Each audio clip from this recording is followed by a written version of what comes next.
Mobile দিয়া কিভাবে screenshot করুন খুব কম সময়ের ভিতরে দেখাই আর প্রথমে যার মোবাইলের স্ক্রিন লক করে লিবাই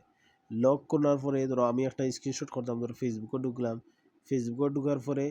ধরো আমি আচ্ছা এইটা ধরো আমি স্ক্রিনশট করতাম আমি উপরে দিই আমি এরকম একটা টান মারবো টান মধ্যে স্ক্রিনশট আছে স্ক্রিনশট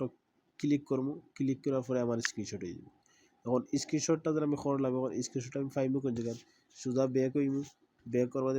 মেমোরি যাইমু মেমোরি যাওয়ার পরে এই যে ইমেজেস মানে ইমেজেস ক্লিক করার পরে এই যে আমি যেটা স্ক্রিনশট করছি স্ক্রিনশটটা আমার বেরিয়ে গেছে এই যে সোজা আমার মেমোরি দিয়েছে এরপরে আমি ব্যাক হইব যারা হ্যালো ভিউয়ার্স যারা আমার পেজে নতুন আসছো সবাই আমার পেজটা ফলো করবা এবং পাশে থাকবা সাবস্ক্রাইব করবা একটা লাইক করবা যাতে এই নতুন নতুন ভিডিও বানাইতে আরো উৎসাহিত বাড়ে।